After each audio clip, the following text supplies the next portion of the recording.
31 दिसंबर 2014 को हमारे इस गणतंत्र में गण का राज्य और थोड़ा कमजोर हो गया। राष्ट्रपति ने एक अध्यादेश जारी किया और सरकार द्वारा जमीन लेने संबंधित कानून में कुछ बदलाव कर दिए। कारण यह बतलाया गया कि कानून में कुछ खामियों की वजह से सरकार को कानून अमल करने में दिक्कत आ रही है और संसद में कानून बदलने में वक्त लगेगा। इसीलिए फौरन यह कानून बदलना जरूरी है। अध्यादेश यानी फरमान एक प्रकार का हुक्म, जिसका आमतौर से गणतंत्र में कोई स्थान नहीं, पर आपात स्थिति में जिसकी जरूरत पड़ सकती है। ऐसी क्या आपात स्थिति है जिसका कोई अंदाजा उन लोगों को नहीं जिनका वास्ता इस कानून से है? और आखिर क्या बदलाव किए गए? जिस कानून में बदलाव किया गया उसका सीधा रिश्ता जमीन से है। जमीन बड़ी विचित्र चीज है। किसी किसान से पूछो तो वो आसरा, जिससे और कुछ मिले न मिले पर दो वक्त की रोटी जरूर मिलती है, और जिसके आधार पर वो निराश्रित और बेसहारा नहीं महसूस करता। किसी साहूकार से पूछो तो वो पूंजी जिसे बनाया नहीं जा सकता, इसलिए देर सबेर दो पैसे देकर ही जाती है। किसी उद्योगपति से पूछो तो एक ऐसी जरूरत जिसके बगैर उद्योग और कारखाने नहीं लग सकते।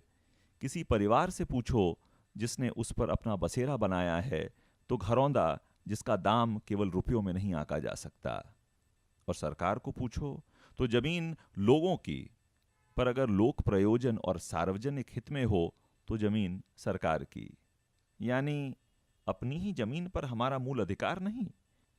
जी नहीं, संविधान के 44वें संशोधन से संपत्ति के अधिकार को हमारे मूल अधिकारों से हटा दिया गया और कानूनन अधिकार बना दिया गया।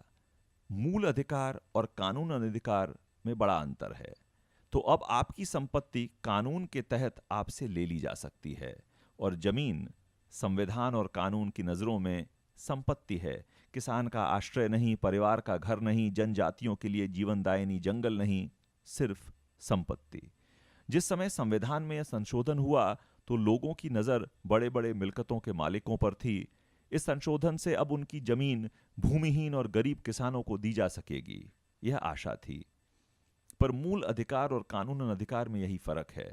कानून अंधा होता है और जमीन चाहे रईसों की हो या गरीबों की, अंतर नहीं देखता। तो पहली बात कि अब जमीन चाहे गरीब की हो या अमीर की, उस पर उसका मूल अधिकार नहीं। खैर, स्वीकार किया कि यह कानून बन गया। तो मुश्किल कैसी?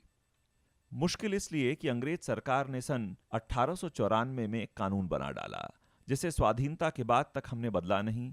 और परतंत्र प्रजा के लिए यह कानून कहता था कि अगर लोकहित में आपकी जमीन सरकार लेना चाहे तो आपत्तियों को अवश्य सुनकर और मुआवजा देने के बाद जमीन ले सकती है। आपत्तियों को मात्र सुनकर। लोकहित या जनहित का तय सरकार करे और मुआवजा भी जमीन की कीमत के आधार पर सरकार तय करे। अब यह जनहित बड़ी बला है। सरकार जमीन ले तो समझो भी कि जनहित के लिए, पर अगर कोई व्यक्ति या निजी कंपनी जमीन ले तो जनहित कैसे समझें? और कैसे पता लगे कि वाकई और कोई जमीन नहीं थी जो सरकार ले सकती थी, और अगर ले भी ले तो लोगों का उस जमीन से भला होगा क्या? खैर, 119 साल बाद 2013 में कानून बदल दिया गया। थोड़ा सुधार हुआ, मुआवजा तय करने की रूपरेखा तैयार की गई। हालांकि जब जमीन जमीन न होकर किसी का घर और किसी के जीवन का आधार हो, तब कौन से सिक्कों में उसकी कीमत तय हो यह मुझे पता नहीं।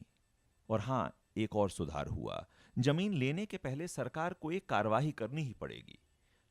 सरकार को यह तय करना पड़ेगा कि जमीन लिए जाने से क्या सामाजिक असर पड़ेगा, और यह भी तय करना पड़ेगा कि वाकई जमीन लेना लोकहित में है या नहीं। घर और सहारा छीनने के पहले कम से कम औपचारिक रूप से ही सही इसके लाभ और हानि को तौलने का काम कानूनन तौर पे अनिवार्य हो गया। पर 31 दिसंबर को राष्ट्रपति ने अध्यादेश जारी किया, फरमान कि अब यह हानि लाभ को तौलना भी जरूरी नहीं। 5 प्रयोजन दे दिए हैं अब, और सरकार अगर यह तय करे कि कोई भी जमीन इन 5 प्रयोजनों में से किसी के लिए चाहिए, तो कोई जरूरत नहीं है तय करना कि वाकई जमीन लोकहित में है और उसका क्या असर पड़ेगा लोगों पर। सरकार ने तय किया तो जमीन गई, मुआवजा जरूर मिलेगा। और हां, निजी कंपनियों और लोगों के लिए भी कुछ छूट दे दी है जमीन लेने के लिए। निजी और जन का फर्क जैसे रहा ही नहीं। तो आखिर जमीन जिससे ले रहे हो उनकी भी तो निजी जरूरतें हैं। और दो निजी जरूरतों में कौन सा निजी हावी होगा? जिसे सरकार का ठप्पा मिले उसका निजी लोक प्रयोजन, और जिनकी जमीन ले ली जाए उनका काम और जीवन लोक प्रयोजन नहीं। तो 31 दिसंबर को कानून फिर कुछ अंग्रेज सरकार के बनाए कानून जैसा हो गया। अंग्रेजों ने सार्वजनिक कामों तक ही रखा था, अब तो निजी फायदे की चीज भी हो गई सार्वजनिक। इसीलिए 31 दिसंबर की पूस की रात काफी ठंडी पड़ी हमारे गणतंत्र के लिए।